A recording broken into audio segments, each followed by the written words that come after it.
प्रवचन का क्या अर्थ होता है? एक आदमी से मैंने पूछा व्हाट इज प्रवचन, तो कहा पर माने दूसरा और वचन माने बात, दूसरे की बात को प्रवचन नहीं, प में र संयुक्त अक्षर लगा हुआ है, प्रवचन है।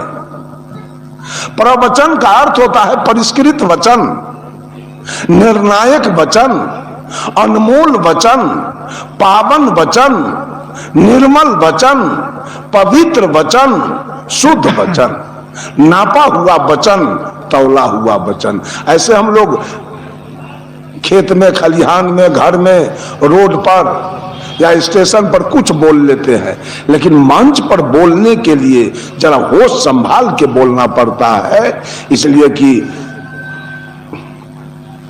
वीडियो तैयारी हो रहा है, पूरे भारत के लोग देखेंगे और ये हॉर्न के द्वारा, साउंड बॉक्स के द्वारा बहुत दूर के लोग सुनेंगे।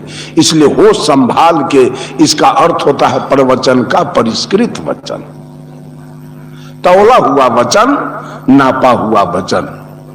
बंधुओं, गुरु जी ने मेरे जीवन को सुपाच्य बना दिया, अपाच से सुपाच्य बनाया। इतना लागत गुरु जी का मेरे जीवन में है। 7 दीप 9 खंड में गुरु से बड़ा न कोई, गुरु से बड़ा कोई नहीं है।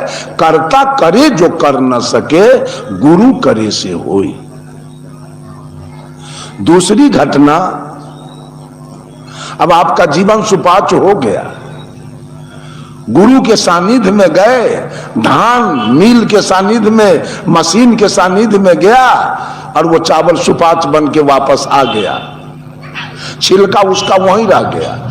ठीक उसी प्रकार से जब हम गुरु के सानिध्य में जाते हैं तो अज्ञानता हमारा वहीं रह जाता है, अब वहां से सुपाच्य बन के हम चले आते हैं, सुयोग बन के हम चले आते हैं। एक फायदा। दूसरा फायदा, धान का रेट ज्यादा है कि चावल के? है चावल के। देखिए, चावल बने, रेट इनका गुरुजी ने बढ़ा दिया, आदर इनका बढ़ा दिया। जहां जाते हैं वहां लोग इनका चरण पखाड़ते हैं, इनको आसन पर बैठाते हैं, आसन लगा के अगरबत्ती दिखा के इनको पंगत कराते हैं, इनको मंच पर बैठाते हैं, इनको प्रवचन के लिए इनके सामने माइक दिया जाता है। गुरु जी ने रेट कितना बढ़ा दिया। जैसे धान से चावल बने तो रेट बढ़ गया, वैसे अज्ञानी से ज्ञानी बनाया गुरु जी ने, तो आपका रेट बढ़ाया, आदर बढ़ाया, मान सम्मान बढ़ा दिया। और तीसरा फायदा, धान और चावल को खेत में छीट के और उस पर से हेंगा मार दीजिए, जन्मेगा कौन? धान जन्मेगा कि चावल? धान जन्मेगा। तो धान बन के आप जी रहे हैं तो जीवन आपका अपाच्य होगा, रेट आपका कम होगा, आदर सम्मान कम मिलेगा और आपको जन्मना और मरना पड़ेगा।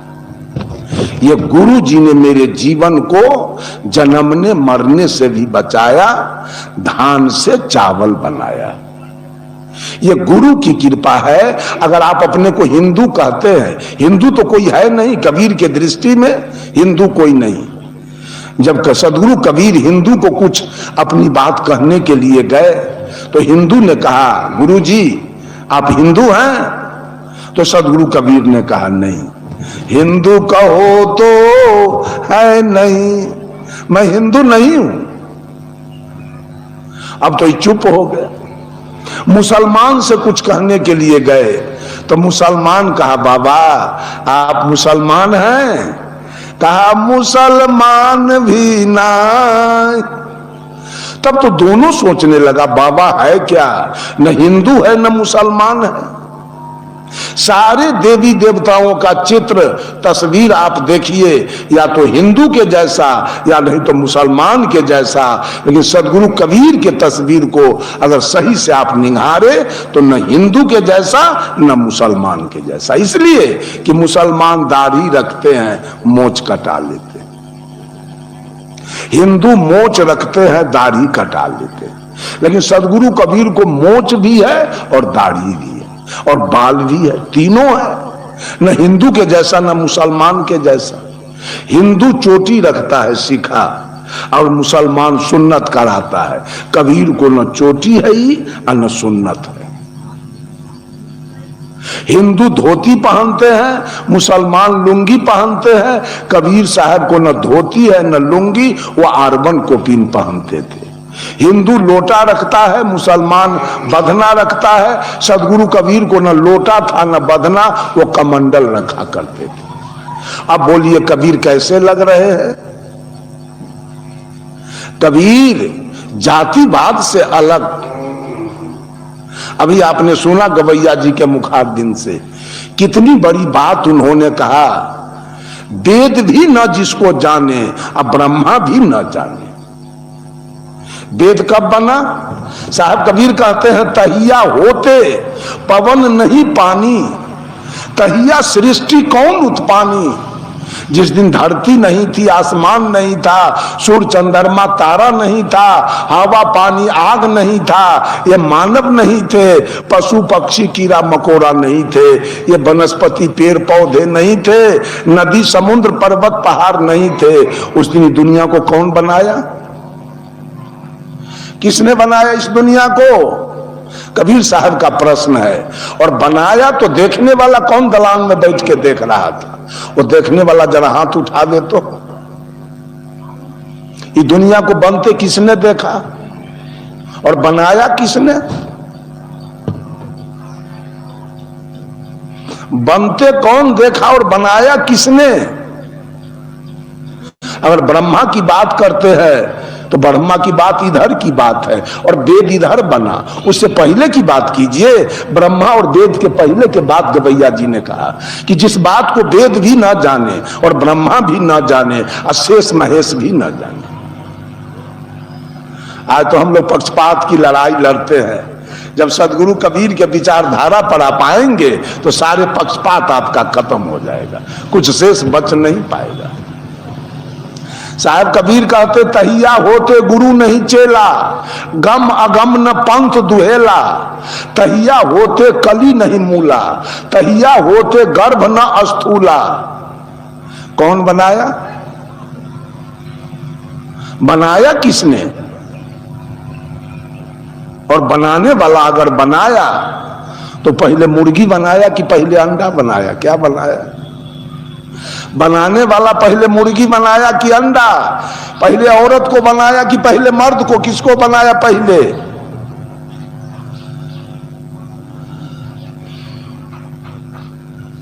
बनाने वालों ने ही दुनिया को बनाया।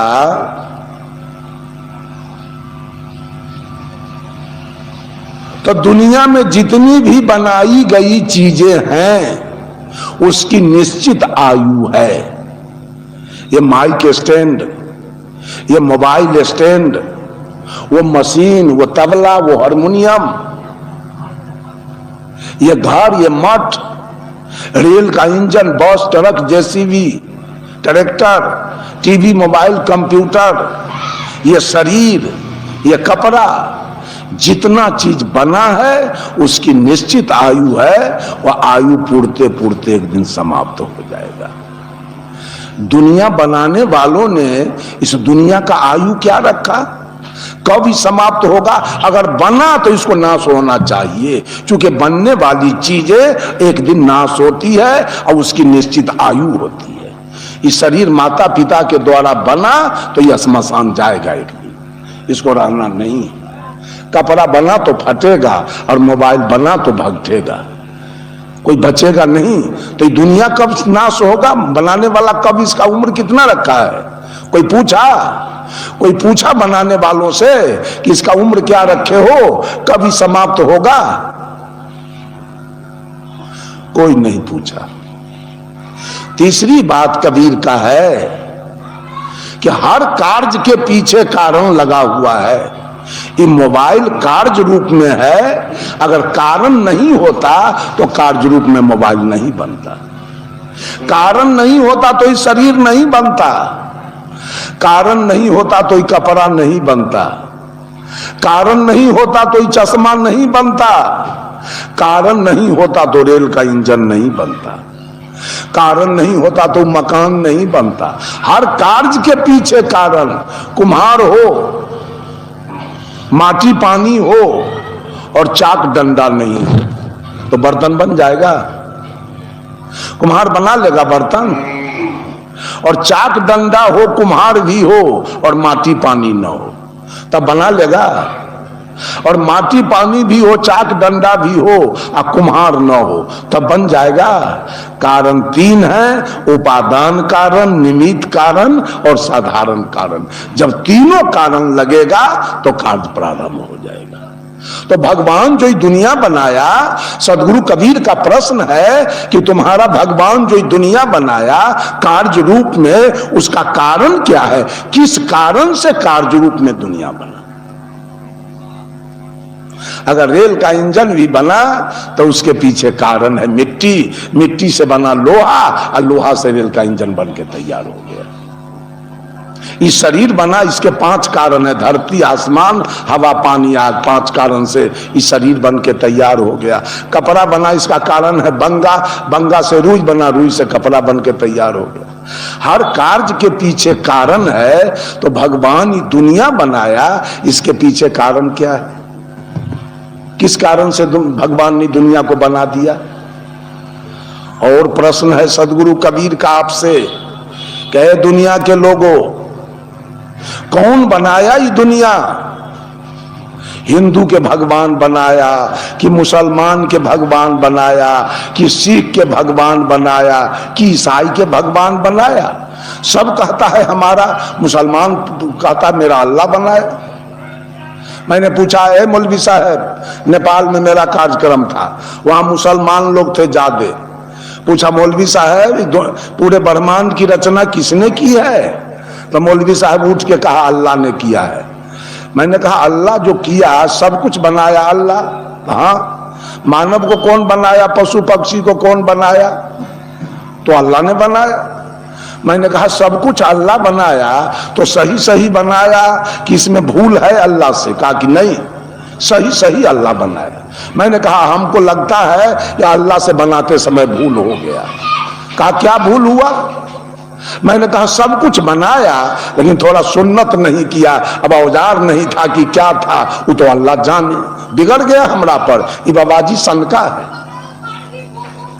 हम संकल है, सब कुछ बना दिया और कहा कि हमको छुट्टी नहीं है, और सुन्नत वहीं कर लेना तुम लोग। बंधुओं, ये दुनिया कौन बनाया? बनाने वाला कौन है?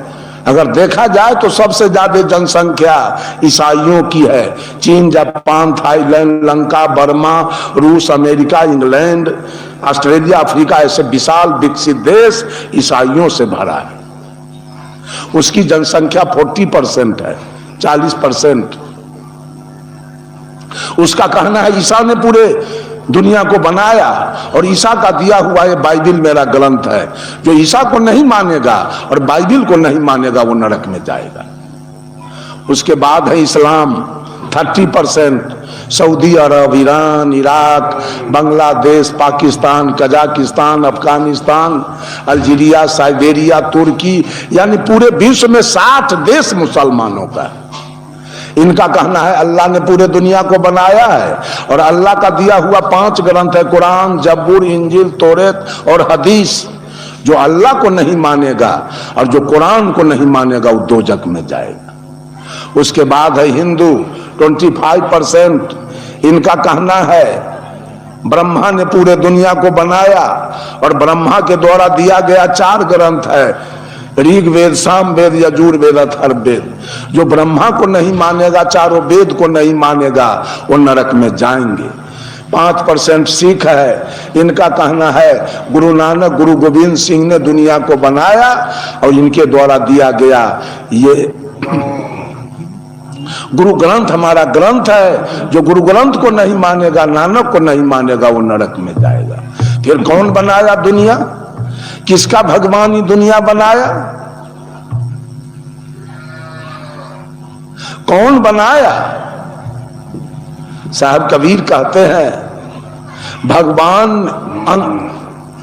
छठा प्रश्न है सदगुरु कबीर का, भगवान ने दुनिया जो बनाया वो सुखिया दुनिया बनाया कि दुखिया? बोलिए, यहां के लोग, धरती तल के लोग सुखिया हैं कि दुखिया? बोलिए तो है, सब दुखिया है। इसलिए कि तीन दुख है। जब से हम लोग मां के गर्भ से बाहर आए इस धरती तल पर, तीन दुख मेरे पीछे आया है, आदि, व्याधि, उपाधि, दैहिक, दैविक, भौतिक। दैविक दुख है जिसे हम प्राकृतिक दुख कहते हैं। जब से हम आए तब से ही प्रकृति हमें सता रही है। कभी शीतलहरी में हम जाड़ से ठिठुर के मर जाते हैं, कभी जेठ की दोपहरी में लू लग के मर जाते हैं, कभी भादों के अनहरिया रात में डूब के कहीं मर जाते हैं। कहीं तूफान, कहीं भूकंप, कहीं पत्थर गिरना, कभी बिजली गिरना, कभी ठनका गिर जाना, कभी खेत में गेहूं सड़ जाना, कभी खेत में धान रह जाना। ये प्राकृतिक दुख हम सह रहे हैं आज तक सारे लोग। और दूसरा दुख है व्याधि। माता पिता के द्वारा ये शरीर बना, कच्चा तत्व का शरीर है। इसमें टीबी होगा, दम्मा होगा, कैंसर होगा, डायबिटीज होगा, एड्स होगा, लकवा होगा, पोलियो होगा, काला जार होगा, मलेरिया होगा, ब्लड प्रेशर होगा, कभी पेट में दर्द होगा, कभी माथा में दर्द होगा, कभी दांत में दर्द होगा, कभी कान में दर्द होगा, कभी हाथ टूट जाएगा, कभी पैर टूट जाएगा, कभी सांप काट लेगा, कभी बिच्छा काटेगा, कभी कुत्ता काटेगा, कभी गीदड़ काटेगा, कभी रेल से कट जाएंगे, कभी बस से पिचा जाएंगे, कभी पानी में डूब के मर जाएंगे, कभी पेड़ से गिर के मर जाएंगे, कभी करंट लगेगा तो मर जाएंगे, कभी भर रात मच्छर नहीं सोने देगा, भर रात खटमल नहीं सोने देगा। ये दूसरा दुख है। और तीसरा दुख है घर घर में पति पत्नी में लड़ाई झगड़ा, सास बहू में लड़ाई झगड़ा, और भाई भाई में, पिता पुत्र में, चचा भतीजा में, दादा पोता में, साला बहनोई में, ससुर दमाद में, गुरु चेला में, जात जात में, जात पर जात में, गोतिया देहात में, पट्टी पटीदार में, हिंदू मुसलमान में, हिंदुस्तान पाकिस्तान में लड़ाई झगड़ा। ये तीन दुख हमारे पीछे है। ऐसा दुनिया ब्रह्मा जी ने क्यों बनाया है? कोई पूछने वाला? ऐसा दुखिया दुनिया ब्रह्मा जी ने क्यों बनाया? कबीर साहब का प्रश्न है कि तो अपने भगवान से क्यों नहीं पूछा आज तक, उल्टे उसका पूजा करने जाते हो। एक तो मियां सुत्थर और दूसरे खैलन प्याज। एक तो दुख देवे वाला देवता और दूसरे लोग आरती दिखाने जाता है। देवता की आरती दिखाई जा रही है। यहां सारे लोग दुखिया बैठे हैं। क्या नरेंद्र मोदी जी सुखिया है? तो जिस दिन मोदी जी का शपथ ग्रहण हो रहा था उसी दिन माननीय मनमोहन सिंह का गठरी बना गया। वो समय आएगा कभी नरेंद्र मोदी जी का भी गठरी मोटरी गद्दी से बना जाए। यहां सुखिया कोई नहीं, यहां परमानेंट सुख किसी के लिए नहीं। ऐसा दुनिया भगवान ने क्यों बनाया? और उल्टे उसका पूजा करते हैं। जो दुख में हमको डाला उसकी पूजा होनी चाहिए। और अंतिम प्रश्न सदगुरु कबीर का है कि जी तुम्हारा भगवान जो दुनिया बनाया अब ग्रंथ बना के भेजा, हिंदू के ग्रंथ संस्कृत में, मुसलमान के ग्रंथ उर्दू में, ईसाई के ग्रंथ अंग्रेजी में और सिख के ग्रंथ पंजाबी भाषा में। ये तेरा भगवान कौन यूनिवर्सिटी में पढ़ा 4 विषय से जो चारों के 4 भाषा में किताब लिख के भेजा है? सब कहता है हमारा भगवान का दिया हुआ किताब है।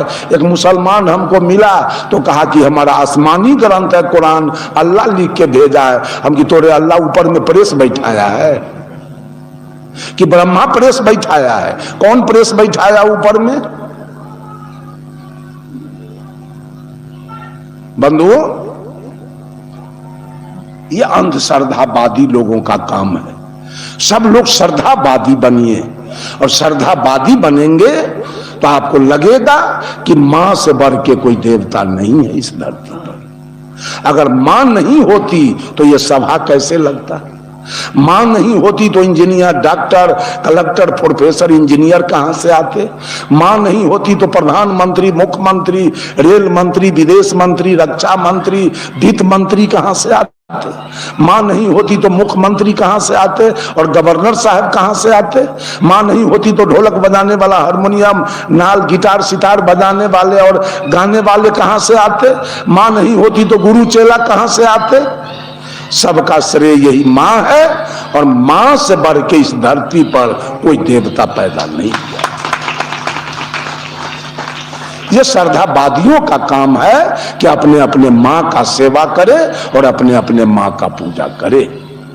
और दूसरे देवता हमारे, तो मैं कह रहा था वेद के बारे में। वेद अगर आप अपने को मान लिया जबरदस्ती, आप अपने को हिंदू कहते हैं, तो हिंदू का मुख्य ग्रंथ है वेद। और वेद ने किस देवता को माना? वेद ने कहा मातृ देवो भव। वेद ने मां को आगे किया है, इसलिए कि इस काया पर मां का लागत है 12 आना, पिता का लागत है 4 आना। इसलिए मां को आगे हर जगह। सीता तब राम, राधे तब श्याम, माता तब पिता। मां का दर्जा सबसे आगे है, इसलिए सबसे बड़ा देवता इस धरती तल पर मां से बढ़ के कोई देवता नहीं। मां बाप से बढ़कर जग में कोई दूजा नहीं खजाना। जिसने तुझे जन्म दिया रे, दिल उसका नहीं दुखाना। पहले तो मां ने तुझको 9 महीने पेट में ढोया, सीने का खून पिलाया, तू जब जब बंदे रोया। तेरे ऊपर मां का कर्ज है, तेरा काम है कर्ज चुकाना। जिसने तुझे जन्म दिया रे, दिल उसका नहीं दुखाना।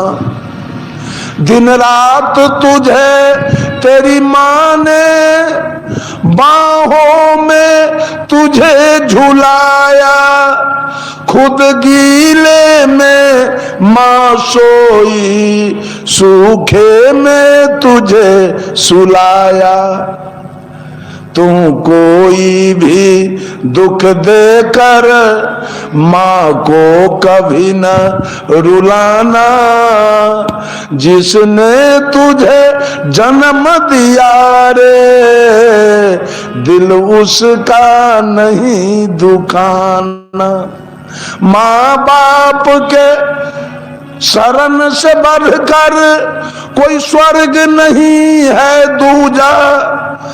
सब छोड़ के तीरथ बंदे कर ले मां बाप की पूजा। इस जन्म मरण से तुझको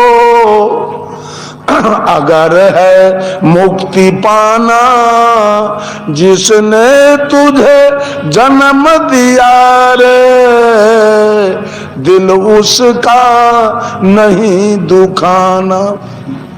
ये 3 ही देवता मेरे हैं। ऐसे आप 72 करोड़ पूजते रहिए, उससे हमको उससे फायदा भी कुछ नहीं मिलेगा। पूजते पूजते मर जाएंगे, कुछ मिलेगा नहीं वहां से, क्योंकि वो पूजा बिल्कुल झूठा है, कुछ है नहीं। वो सारे ईश्वर देवता आपके मन की कल्पना है। कबीर साहब कहते हैं, हंसा तू तो सबल था,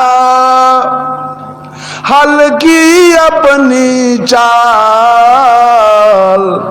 रंग कुरंगे रंगिया तो और किया लगवार। ए हंस,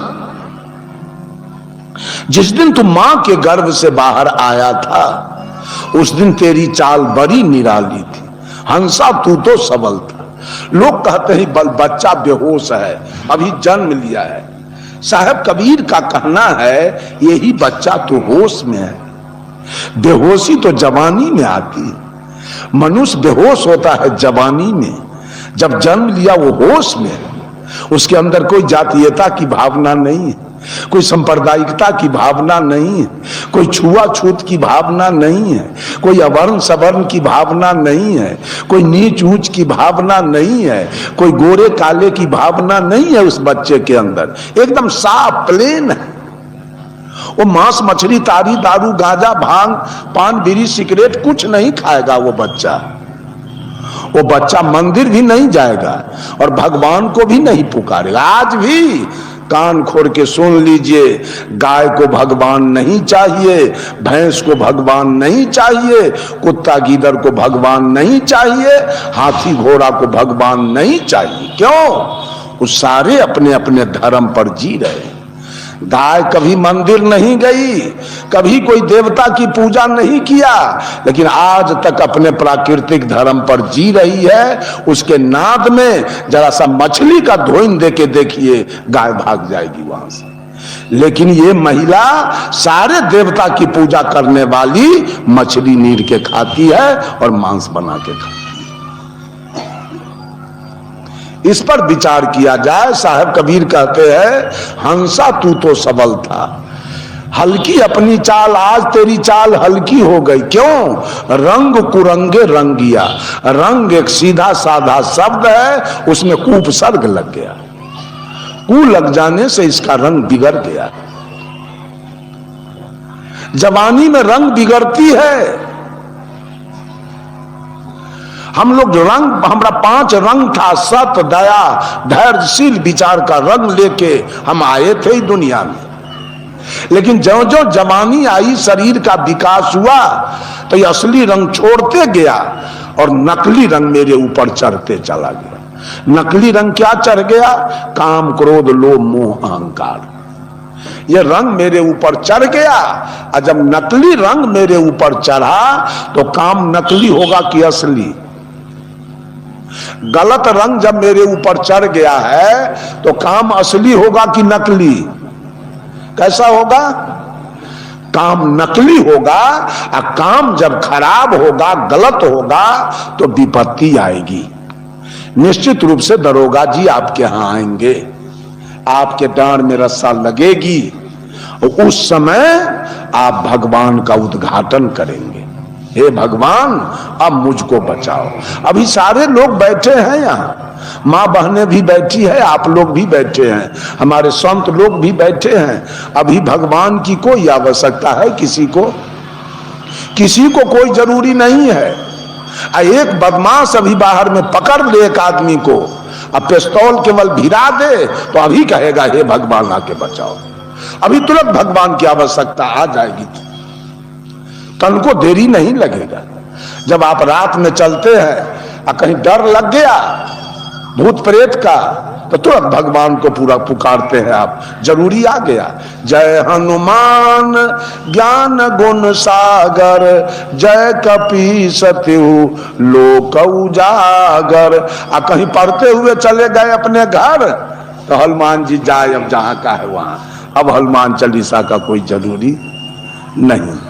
ये सारे भगवान, जितना आप भगवान की पूजा करते हैं, वो सारा भगवान मानव के द्वारा उद्घाटित है। मनुष्य ने विपत्ति में इसका उद्घाटन किया है नहीं। चैलेंज ठोक के मैं कहता हूं, अगर कोई आदमी है तो मैं उसको 10 लाख रुपया दूंगा, 1 सेकेंड के लिए हमको भगवान से भेंट करा दे, अगर भगवान है तो। ये सारे भगवान मनुष्य के द्वारा उद्घाटित है। मनुष्य ने विपत्ति में इसका उद्घाटन किया। और जहां के लोग जैसे हैं वैसे वैसे भगवान का, आपके छत्तीसगढ़ का भगवान कोई दूसरा होगा, हमारे बिहार का भगवान कोई दूसरा है, उत्तर प्रदेश का भगवान दूसरा है, मध्य प्रदेश का भगवान दूसरा है, बंगाल का भगवान दूसरा है, उड़ीसा का भगवान दूसरा है, और केरल कर्नाटक में रावण की पूजा हो रही है। केरल कर्नाटक का भगवान दूसरा है। ये तो मैं प्रदेश स्तर पर कहा, जिला स्तर पर भगवान बढ़ चुका है। नेपाल में, नेपाल जो सटे देश है, उसमें गढ़ी माई भगवान है। गढ़ी माई उसका नाम है। 5 साल पर उसकी पूजा होती है और लगभग 2 लाख भैंसी के बच्चा पारा काटे जाते हैं। है आपके यहां, आपके लोगों के यहां उसका उद्घाटन नहीं किया, और नेपाल के लोगों ने उद्घाटन किया है। बिहार के, भारत के लोगों ने दुर्गा जी का उद्घाटन किया है। कितने बकरे काटे जाते हैं विजयादशमी के दिन, इसके पीछे कोई लोग राम के, कोई कृष्ण के, कोई ब्रह्मा के, कोई विष्णु के, कोई महादेव के, कोई विश्वकर्मा के, ऐसे ऐसे भगवान का उद्घाटन लोगों ने किया है और उसी के पीछे लोग पड़ा हुआ है। आपसे आप उद्घाटन किया है और उसी के पूजा में सारे दुनिया के लोग बेकल हैं एकदम। वो मिलेगा कहीं क्या? भगवान है क्या कि मिल जाएगा? अरे भगवान यही है माँ, भगवान आपके हैं पिता और भगवान आपके हैं सदगुरु। अगर आप हिंदू हैं, अब वेद को मानते हैं, तो वेद के अनुसार मातृ देवो भव, पितृ देवो भव, आचार्य देवो भव, अतिथि देवो भव।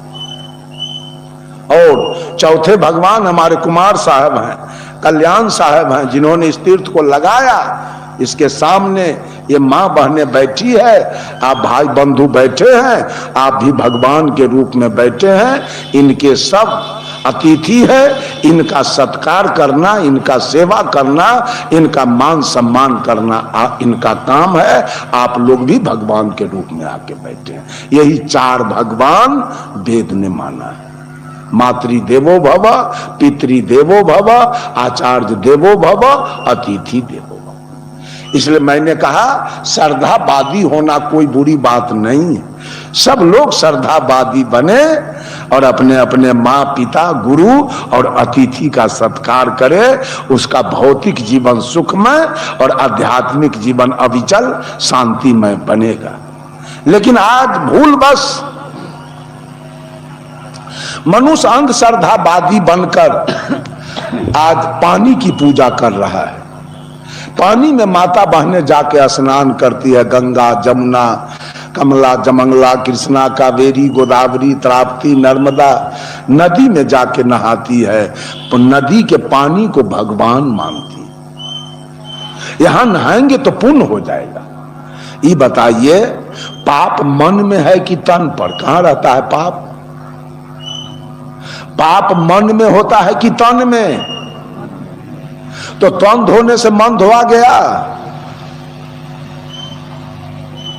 आप तो पानी से तन धो के आते हैं घर पर, अब मांस भात खा लेते हैं। महिलाएं पति को गाली दे देती है, सास ससुर को गाली दे देती है, मन धोआ गया। पानी से मन धोआ गया। पानी भगवान होगा, पानी भगवान होगा।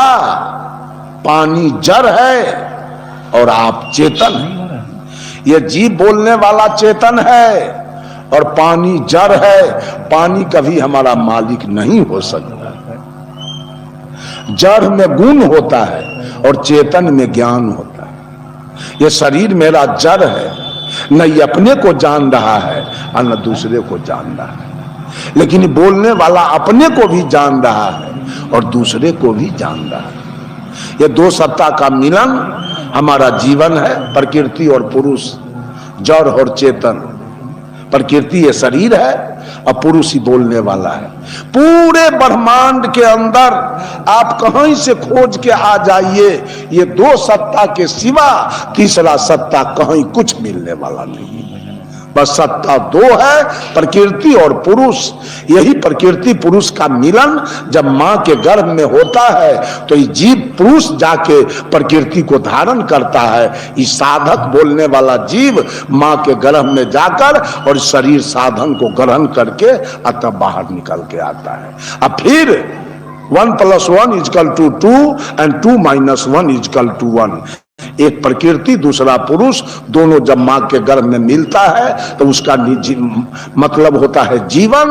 और जब प्रकृति पुरुष का बिछुड़ हो गया, एक ने एक को छोड़ दिया, इसी को हम मृत्यु कहते हैं। इसी के पीछे हम श्राद्ध के पीछे पड़े रहते हैं। लेकिन ये दोनों सत्ता अनादि है, ये दोनों में से कोई मरता नहीं।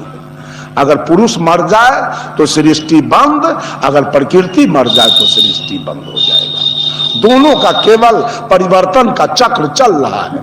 दोनों जाके मिला तो जीवन, और दोनों बिछुड़ा, इसी को हम मृत्यु कहते रहते हैं। ये मिलन बिछुड़न का जो समय है, यही जीवन मृत्यु हम कहते रहते हैं। अब मरता दोनों में से। साहब कबीर ने कहा, माटी तो माटी में मिला, मिला पौन में पौन, मैं तो ही पूछो पंडिता दो में मुआ कौन। ये दोनों में से कौन मरा जिसका 14 दिन तक पंडित जी श्राद्ध कराते हो और जजमान को खसोट करके सब कुछ ले जाते हो? मरा कौन दोनों में से? दोनों में से कोई मरता नहीं। ये दो सत्ता हमारा है बंधुओं, प्रकृति और पुरुष। तो मैं कहा पानी जड़ है, पानी में ज्ञान नहीं है, पानी में ध्यान नहीं है, पानी में बुद्धि और विवेक नहीं है, पानी में दया और क्षमा नहीं है कि पानी आप पर दया कर देगा कभी। पानी में गुण है, जड़ में गुण होता है और चेतन में ज्ञान होता है। पानी में गुण है, प्यास लगी है, पी लीजिए, प्यास मिट गया। गर्मी लग रही है, स्नान कर लीजिए, देह शीतल हो गया। कपड़ा गंदा है, धो दीजिए, कपड़ा साफ हो गया। फसल सूख रहा है, पानी दे दीजिए, फसल हरा भरा हो गया। पानी से बिजली तैयार कीजिए, पन बिजली, हीटर, गीजर, पंखा और बल्ब जलाइए, काम लीजिए। पानी से काम लेने की चीज है, पानी गोर लागने की चीज नहीं, और पानी पूजा करने की चीज नहीं। जिस पानी का आपने पूजा किया, जिस पानी में आपने मिठाई चढ़ाया, जिस पानी में आपने रुपया पैसा चढ़ाया, जिस पानी में आपने बकरी चढ़ाया, उसी पानी में एक दिन आपका दामाद डूब के मर जाएगा। उसी पानी में जवान बेटा डूब के मर जाएगा। उसी जब पानी में आपका धान डूब के गल जाएगा। उसी पानी में खेत का रसीद और दस्तावेज खतियान डूब के गल जाएगा। उसी पानी में लाख के लाख, करोड़ के करोड़ रुपया डूब के गल जाएगा। तब आपका मिर्गी उतर जाएगा कि भगवान पानी कैसे होता है। बंधुओं, पानी हमारा मालिक नहीं हो सकता है, पानी हमारा भगवान नहीं हो सकता है। तब आपका एक प्रश्न होगा कि पानी के बिना तो हम जिंदा नहीं रह सकते, पानी के बिना आप मरने वाले भी नहीं। गाड़ी अलग होती है और गाड़ी का चालक अलग होता है, ड्राइवर अलग और गाड़ी अलग। गाड़ी का भोजन होता है डीजल, पेट्रोल, मोबिल, ग्रीस, और चालक कोई पेट्रोल नहीं पीता है। चालक का भोजन है रोटी दाल सब्जी, भात दाल सब्जी, चिवड़ा दही, पूरी जिलेबी, आम लीची कटहर केला, काजू किशमिश बादाम। गाड़ी का भोजन अलग और चालक का भोजन अलग। तो काया गाड़ी है, ये काया ये गाड़ी है। इसका भोजन है भात दाल सब्जी, चिवड़ा दही, पूरी जिलेबी, या पानी पीजिए या शरबत पीजिए या चाय पीजिए। ये काया रूपी गाड़ी का भोजन है। लेकिन ये आत्मा जो पुरुष बोल रहा है, इसका भोजन है ज्ञान, इसका भोजन है ध्यान, इसका भोजन है सुमिरन, इसका भोजन है भजन। अभी ड्राइवर का भोजन चल रहा है, काया गाड़ी का भोजन उधर बन रहा है। कबीर पंथ ऐसा पंथ है जो दोनों को भोजन देता है, गाड़ी को भी और चालक को भी, दोनों को भोजन देता है। अभी चालक का भोजन चल रहा है। आप ये चालक सांप के काटने से मरने वाला नहीं है, ये चालक फांसी पर चढ़ के मरने वाला नहीं है, ये चालक आग लगा के मरने वाला नहीं है, ये चालक रेल में कट के मरने वाला नहीं है। तो चालक पानी बिना कैसे मर जाएगा? कभी भी चालक, ये आत्मा पानी के बिना मरने वाला नहीं है। इसलिए बाबू, पानी हमारा मालिक नहीं और पानी का पूजा करने से हमारा कल्याण नहीं। पानी के पूजा करने से आपको शोक हो जाएगा और शोक में आपकी मृत्यु हो जाएगी और मृत्यु में आप नरकगामी बन जाएंगे। क्यों? जिस बेटा को आपने लाड़ प्यार से पाला, एक ही बेटा पढ़ा लिखा के नौकरी भी लगा दी, वो बेटा एक गाली अपने माए बाप को दे दे तो क्या माए बाप जिंदा रहेगा? मर जाएगा, उसको वियोग हो जाएगा। जिस बेटा को मैंने इतने आदर के साथ, इतने सम्मान के साथ पाला, वो बेटा मुझे आज गाली दिया तो अब मैं जिंदा रह के क्या करूं? माता पिता दोनों मर जाएंगे बेटा के चाल से। ठीक उसी प्रकार से जिस पानी का आपने पूजा किया और उसमें ज्ञान है नहीं, वो आपके दामाद को मार दिया, वो आपके बेटा को मार दिया, वो आपके पोता को मार दिया, आप जिंदा रहेंगे? आपको सोई दुनिया दुख भोगने वाला धंधा उठा लिया है। प्रकृति के पूजा करने वाले जीवन भर दुख उठाएंगे, सुख कभी जीवन में आएगा नहीं, क्योंकि प्रकृति बार बार आके दुख देगी और आप चिंतित हो जाएंगे कि जिसका मैंने पूजा किया।